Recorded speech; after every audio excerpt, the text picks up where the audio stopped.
चैतन्य महाप्रभु जो दक्षिण भारत जाइए सेतेबेले कूर्म क्षेत्र में जड़े ब्राह्मण बसते ना हूँ वासुदेव विप्र। तांको कुष्ठ हो जाइए, देहरु सब पोक मैंने झड़ी पड़ुं। आ वासुदेव विप्र कौन कर पोक मान पुणी टाणी आणिक कुष्ठरे पकाउछन। अरे मु तो मरुची, मोर तो देह क्षीण हो जाऊँगी, कि तुम्हें मैंने बंचुच मो शरीर, तुम्हें जब तले पड़ तुम नष्ट हो मु तो मरुची, तुम्हें मैंने बंचिकी था, तुम्हें कहीं मो शरीर छाड़ी पड़ो। देख केमी भावना।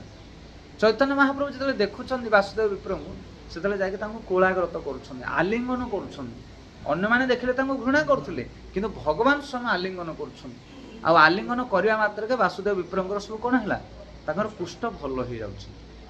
तो कुष्ठ भल है वासुदेव विप्र कहते प्रभु आपण मोर कुष्ठ भल करदे, एटा तो शरीर बीमार, किंतु यही शरीर बीमार भल है मो मनरे गोटे बीमार हम। कौन मनर बीमार? अहंकार जात हो मो मनरे, जो मत भगवान स्वयं आलिंगन कले, मो शरीर कुष्ठ हो गला, भल हो गला। ये जो अहंकार अभिमान हम ना, ये हरि भजन हो पार ना। शरीर बीमार थिला मु तुमको स्मरण करुली, किंतु शरीर बीमार भल हो गला, मनरे बीमार हो जो तुम भजन हो पार ना। से कौ बीमार तुमको दरकार? शरीर बीमार ना मन बीमार? बुझीपार पॉइंट? से आम शारीरिक दृष्टि आम पूजा हो, केम्पा हो, अंध हो, छोटा हो, काल हो, बुझीपारे कि नहीं? आम चलो किंतु हरि भजन आम दृढ़ता रहा। हे प्रभु आम घर मैला होता कि मो हृदयटा को केवल मैला हवा को देवी।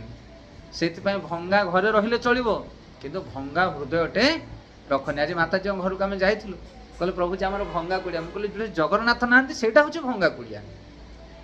खाली बिल्डिंग चकाचक होते कौन हम, कि जगन्नाथ जो नथिबे सेटा हूँ भंगा कुड़िया। से साधु मैंने रहते ना। से बाहर देखिक आम जापर ना किए वैष्णव किए अवैष्णव।